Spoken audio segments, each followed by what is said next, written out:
están mis estimados estudiantes, aprendices y curiosos? Nos volvemos a encontrar, video número 2, y en este caso voy a trabajar con los estudiantes del nivel 2. Si no te acordás bien cómo están organizadas las clases tutoriales, anda a la pestaña que está acá y ahí vas a encontrar el instructivo más o menos general de cómo funcionan estas clases. El estudio de hoy es la comunicación, palabra algo compleja porque, como toda idea abstracta, es un concepto. ¿Y qué es un concepto? No voy a entrar a meterme a definir todo lo que puede representar concepto porque sería un video muy largo, pero es una idea que se concibe como forma de un entendimiento. En pocas palabras, es una idea, un pensamiento que expresamos con palabras. Muchas veces los conceptos, como en el caso de la comunicación, tienen que ver con la idea que tenemos de esa palabra en relación a alguna ocupación específica. Si yo le digo a alguien no me estoy comunicando bien, evidentemente tiene que ver con una situación puntual.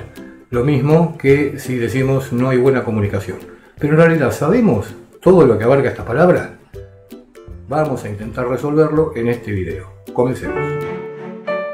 Toda vez que vamos a analizar un tema, siempre es aconsejable comenzar por una introducción.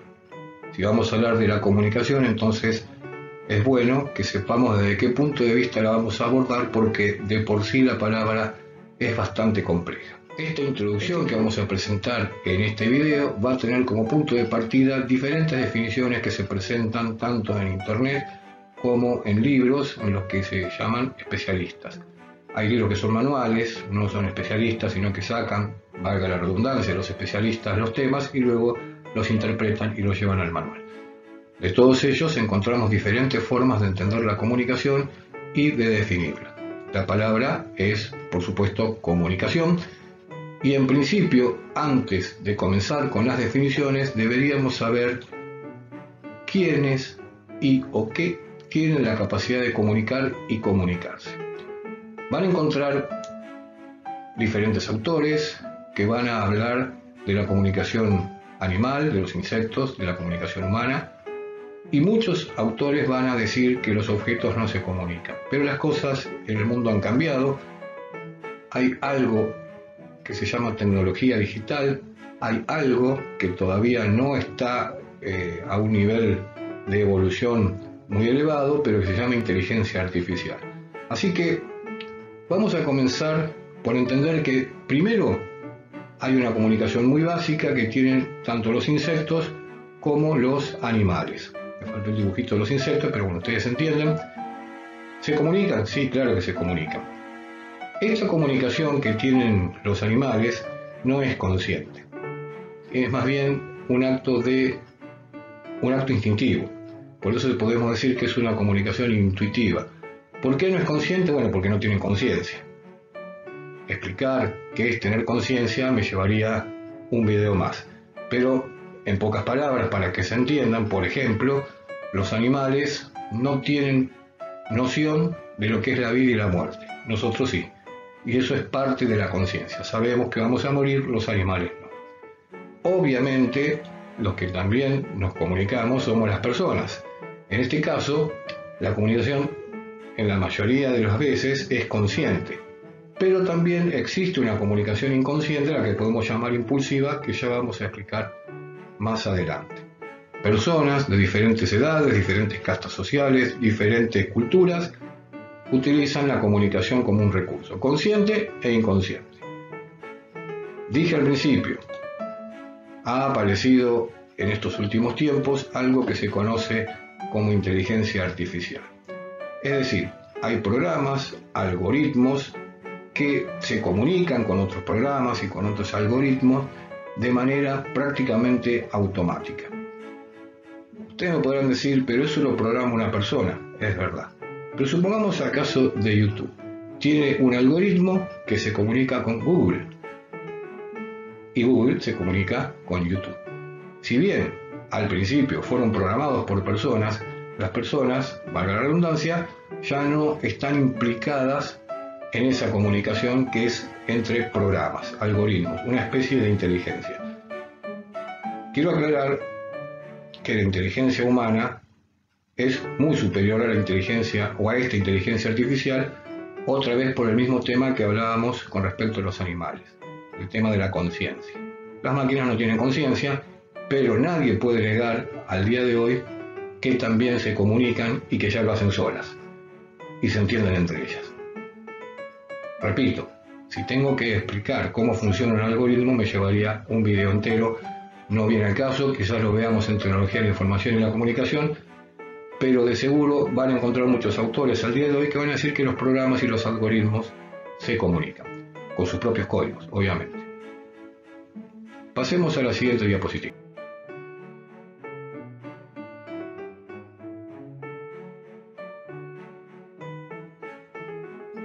En esta ocasión nos vamos a dedicar exclusivamente a la comunicación entre personas, los seres humanos. Ahí es donde vamos a apuntar esta introducción.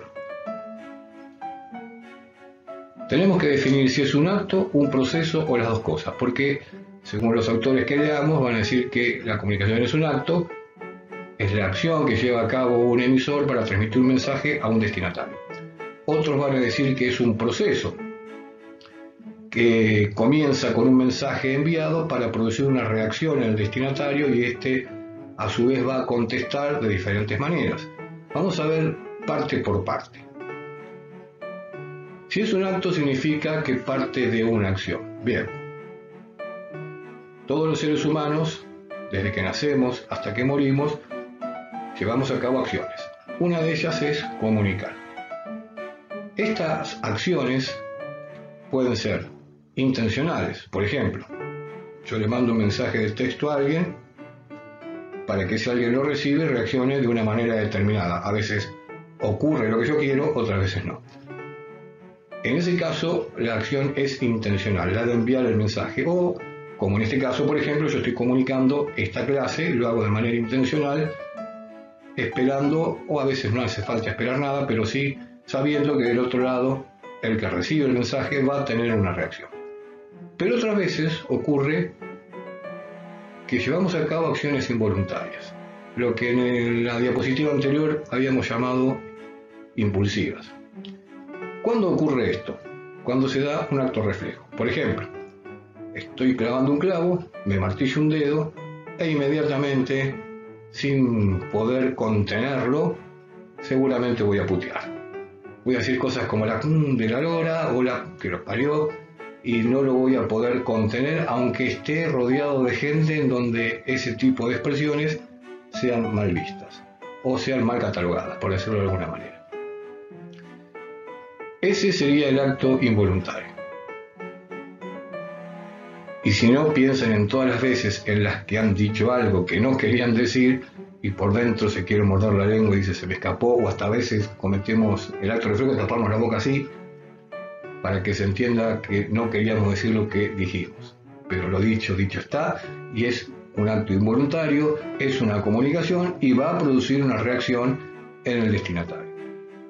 Les aconsejo, traten de que eso no les pase porque por más explicaciones que den después, listo, estás en el horno. Vamos a ver qué pasa si es un proceso. Si es un proceso, implica un recorrido. Quiere decir que tiene un nacimiento, una evolución y la mayoría de las veces tiene un final.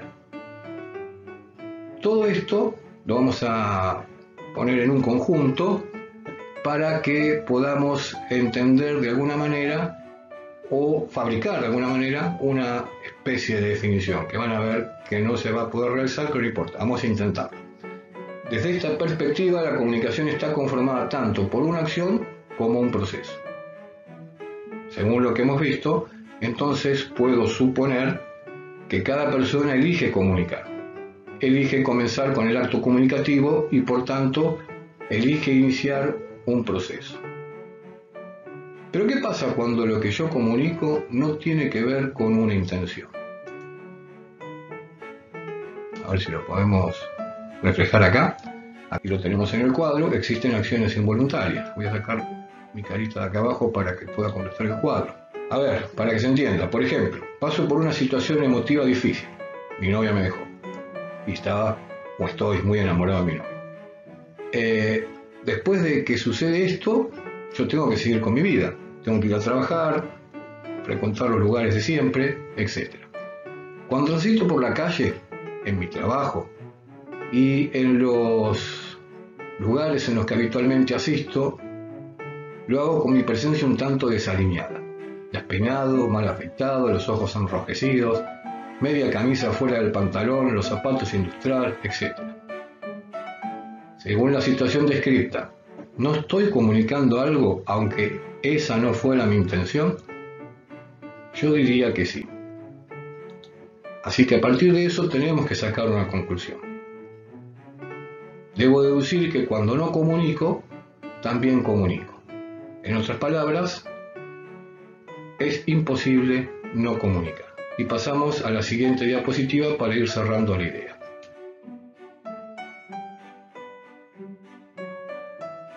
Después de todo lo visto, deben estar al menos sospechando que definir comunicación no es una tarea sencilla.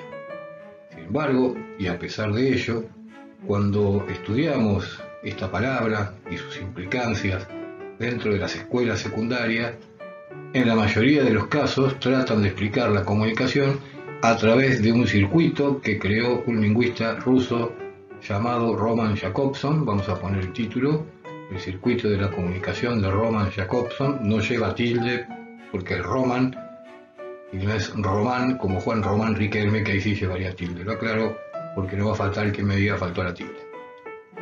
Estoy redundante. Bien, continuamos.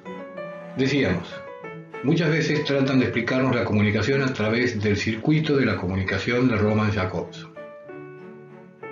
Y este lingüista ruso lo que intentó hacer durante mucho tiempo fue analizar el proceso comunicativo a través de ese circuito. Es una buena herramienta de análisis del proceso comunicativo, como está escrito en la pizarra, pero no alcanza para definir comunicación. Sin embargo, vamos a introducirnos en él para conocerlo un poco, y en otros videos estaremos entrando en detalles en aquellas cuestiones que luego este lingüista ruso descubrió que el circuito no podía explicar. Pero en principio, y para no complicarnos la vida, comencemos a conocer el circuito de la comunicación de Roman Jakobson. El circuito consta de varios elementos que sirven para luego explicar cómo funciona el proceso comunicativo. Vamos a empezar por los elementos y luego, a través de un ejemplo, tratar de explicarlo.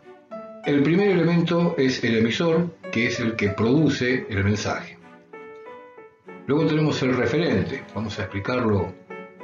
Hacia arriba lo tenemos. Es el tema, aquello de lo que se habla en el mensaje, es decir, es lo que abarca el mensaje, lo que lo contiene, el contexto, por decirlo de alguna manera. Otro elemento es el mensaje mismo, que, vamos a ponerlo en el costado, es el contenido constituido por un signo o un conjunto de signos. ¿Qué son los signos? A grandes rasgos hay tres tipos de signos. Uno de ellos es el icono, el otro el símbolo y el tercero el índice. No es que vayan en ese orden. El icono tiene que ver con los dibujos. Por ejemplo, si ustedes van al baño de una institución, van a encontrar el dibujo de una señorita en el baño de damas y el dibujo de un caballero en el baño de hombres. Son representaciones gráficas. Una foto también puede ser un icono. Están los índices, que son los que dan indicios de algo. Pueden ser naturales o artificiales. Si yo veo humo a lo lejos, sospecho que allí se está prendiendo fuego. Es decir, hay un indicio. La policía, por ejemplo, en sus investigaciones se basa en indicios, a través de pistas para encontrar al culpable de un delito. En nuestro caso estamos utilizando un símbolo. ¿Por qué un símbolo? Porque es una invención humana. Es totalmente artificial, creado por el hombre, con el fin de comunicarse en la mayoría de las ocasiones. Un símbolo puede ser, por ejemplo, el signo pesos, ¿sí? Una invención del hombre, el signo porcentaje, el signo más, el signo menos. Y en este caso particular, en el que yo estoy hablando con ustedes a través de un video, es un signo lingüístico, porque estoy utilizando palabras. Las palabras son invenciones del hombre, son símbolos. En otro video vamos a entrar en detalle en estas cuestiones de los signos. Por el momento quiero que entiendan que todo mensaje se puede transmitir a través de tres tipos de signos: íconos, índices y símbolos. Cuando ustedes mandan un emoji a través del celular en un mensaje de texto, están mandando un icono. Además de las palabras que puede estar mandando, que también serían signos lingüísticos. Bien, entonces, en resumidas cuentas, todo mensaje está compuesto por signos, a veces puros, como un texto donde hay solamente palabras, a veces los textos tienen dibujos, entra lo icónico y se pueden mezclar de diferentes maneras. ¿Cuál es el otro elemento que incluye el circuito de la comunicación? El canal. El canal, ahí lo estamos explicando, es el medio físico por donde viaja el mensaje. Es decir, si el mensaje es hablado, supónganse que ustedes no me ven, que tampoco pueden ver la computadora o que tampoco pueden ver el video, solamente lo pueden escuchar. En ese caso, el canal es auditivo. Como además de escucharme me están viendo y están viendo una pizarra dentro del video, en ese caso el mensaje es audiovisual, porque se junta lo auditivo con lo visual. Si solamente pudieran verlo y no pudieran escucharlo porque tiene un defecto la computadora o el celular donde están observando el video, el canal sería visual. Quiero aclarar que a veces se confunde el canal con una herramienta, y presten atención. Por ejemplo, si yo estuviese utilizando un micrófono para hablar, el micrófono no es el canal, es la herramienta que utilizo para amplificar o mejorar el sonido. Pero el canal es auditivo, viaja por el aire. Otro de los elementos que aparece en el circuito de la comunicación es el código. ¿Qué es esto del código? Es el sistema de signos a partir del cual construimos un mensaje y que comparten quienes participan de la situación comunicativa. Así como hay signos, el signo lingüístico tiene un código. ¿Cuál es el código en este caso? El español. ¿Por qué? Porque es el idioma que junta todos esos signos y le da un sentido para que nos podamos entender. Es un código que comparten ustedes conmigo y viceversa, y por eso nos podemos entender. Si fuese un alemán el que está viendo el video y no tuviese subtítulos y no hablara el idioma español, no podría comunicarse, no podría entender de lo que estamos hablando. Eso es el código. Si fuese una audiencia de hipoacústicos sordomudos, tendría que comunicarme a través del lenguaje de señas, que es otro código. Y así hay sin fin de códigos, como el código Morse, por ejemplo, más conocido que ese no hay, que son rayas y puntos a través de los cuales se van armando palabras. Bien, hay más elementos en el circuito de la comunicación y ya vamos al otro lado, porque estuvimos hasta aquí de la producción del mensaje, el referente, el canal, el código, aparece lo que es la interpretación. Para que haya comunicación tiene que haber alguien del otro lado, ¿verdad? En la interpretación tenemos dos elementos más. Uno es el destinatario, que es a quien va dirigido el mensaje, pero también puede aparecer el receptor. Si yo le mando un mensaje de texto a aquella novia que les contaba antes, que me dejó para que reconsidere su decisión, y ella lo recibe, en ese caso es el destinatario. Pero supongamos que el teléfono lo dejó arriba de la mesa, se fue a bañar y estaba el hermano cerca de la mesa cuando llegó el mensaje. Vio que era mío, como no me quiere, lo leyó, entonces se transforma en un receptor, porque el mensaje no era para él, pero es el que lo recibió. En todos los casos, como ven, hay una palabrita que dice interpretación. La interpretación, si bien no es exacto lo que voy a decir, tiene que ver con la traducción. ¿Por qué tiene que ver con la traducción? Porque cuando nosotros recibimos un mensaje, sea cual fuere, siempre tenemos que estar en nuestra cabeza traduciendo para poder interpretar. Porque toda interpretación implica un proceso que se elabora en nuestra cabeza.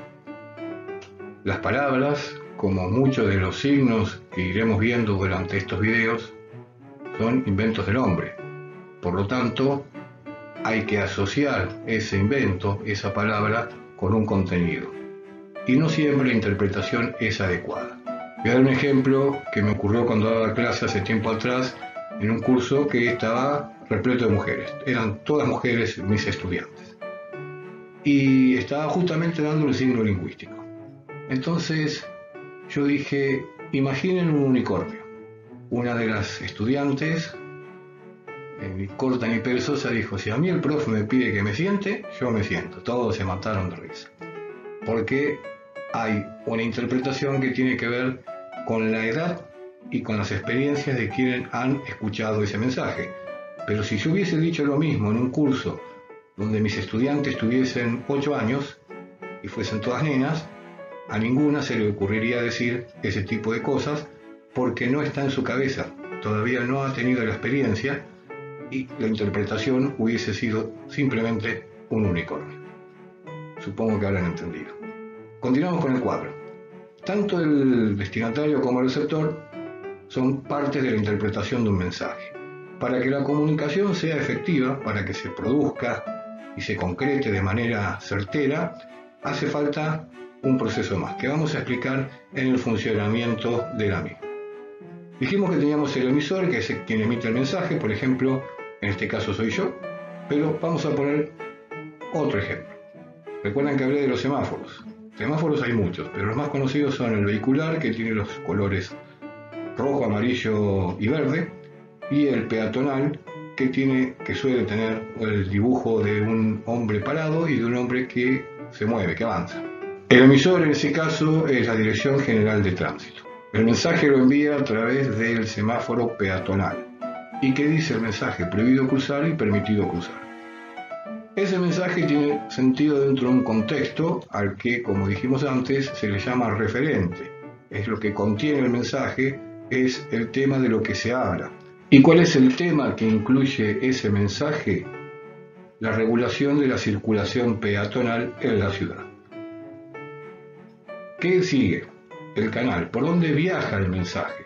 Viaja por la vista. Tengo que ver los iconos para saber qué hacer, para interpretar el mensaje. Es decir, que el canal es visual. Y nos está faltando el código. Aquí el código no es como el que veníamos usando como ejemplo, sino que se trata más bien de un código que maneja la Dirección General de Tránsito, que conocen tanto los peatones como la institución que acabo de nombrar. En este caso sería el de las señales de tránsito. ¿Cómo continúa funcionando este circuito? Todo esto que digo yo pasa en milésimas de segundos, Lo estoy haciendo paso a paso para que se entienda el funcionamiento. El mensaje llega al destinatario o los destinatarios, contempla ese código y por lo tanto puede interpretar el mensaje sin mayores problemas. Para que la comunicación sea eficaz, debe haber, como dije anteriormente, retroalimentación. ¿Qué significa esto? El destinatario recibe el mensaje, lo interpreta y cuando aparece el dibujo del hombre quieto, no cruza. Solo cruza cuando aparece el dibujo del hombre avanzando. Puede ocurrir, y de hecho ocurre, tanto en los peatones como en los conductores de vehículos, que no respetan las señales de tránsito. El mensaje está, es claro, lo conocen, pero no lo respetan. Pasan por alto los protocolos de seguridad y con una imprudencia que puede llegar a producir un accidente. En esos casos no hay retroalimentación y la comunicación no es eficaz. Es decir, el destinatario no hizo caso al mensaje, al que se supone que debería hacer caso porque la institución que lo regula es un ente de autoridad. Pero volviendo al tema de la comunicación, vimos cómo funciona este circuito, es bastante interesante para analizar el proceso comunicativo. Sin embargo, con el tiempo Jacobson va a reformarlo, esto lo veremos en otros videos, porque así como está presentado, que fue la primera presentación del mismo, no llega a cumplir con todas las expectativas que el lingüista ruso tenía, ni con todos aquellos que estudian la comunicación. Vamos a ver que van a aparecer otros elementos que van a darle un poco más de complejidad al circuito. Para ir terminando, podemos concluir que el concepto comunicación implica tantas variables que la única manera de comprender medianamente todo lo que abarca debemos profundizar en todo aquello que el análisis meticuloso nos permita, sabiendo de antemano que jamás llegaremos a conseguir una definición concluyente. De todas maneras, no es para alarmarse, desde ya les voy diciendo que todas las ciencias tienen sus limitaciones, han ido descubriendo problemáticas, las han ido resolviendo, pero siempre quedan cosas por solucionar. De hecho, la mayoría de las ciencias lo que tienen son teorías, y esto lo explico para que quede claro. Una teoría no tiene la solución final de una problemática. Es eso, una teoría. La ciencia se divide en hipótesis, teorías y leyes. Una ley es, por ejemplo, la ley de la gravedad, donde ya es indiscutible, pero cuando todavía se puede discutir, cuando todavía no están dichas todas las cosas, son teorías, como la de Darwin, la teoría de la evolución. No es una ley, no es una verdad absoluta. Ninguna ciencia en realidad es una verdad absoluta. Este es un buen ejercicio para recordar que cuanto más sabemos, más queda por aprender y comprender. Debemos entender de una vez por todas que nadie es el dueño de la última palabra. Además, deben tener en cuenta que las ciencias de la comunicación son muy jóvenes aún. En términos estadísticos y utilizando una metáfora, podríamos decir que aún está en pañales y por ende queda mucho por aprender. Y bien, mis estimados, estamos llegando al final de este segundo video. Recuerden que si quieren estar al día con cualquier video que se esté bajando, ya sea del nivel 1, 2 o 3, solo deben suscribirse abajo donde dice suscríbete y apretar la campanita e inmediatamente cada vez que se baje un video serás notificado y lo tendrás a disposición. Recuerden que también si tienen dudas e inquietudes tienen los comentarios también abajo en donde pueden volcar las mismas o también opinar sobre el video o, por qué no, debatir. Bien, y por último, antes de despedirme, van a ver en la descripción que hay dos enlaces. Uno es para ingresar directamente a la página web de mis estudiantes, los que están estudiando comunicación, y el otro es público, es decir, van a entrar a Google Drive y desde ahí podrán bajar las actividades, también como en el primer enlace, que están relacionadas con este video. Estas actividades sirven para cotejar si se entendió la explicación que se dio o quedaron dudas. Dicho sea de paso, y repito, que se pueden sacar a través de los comentarios. En unos días más estará saliendo el tercer video, que en este caso tendrá que ver con las tecnologías de la información y la comunicación. Agradezco a todos los que estuvieron presentes y solo me queda decir, sean felices, lean un libro y hasta pronto.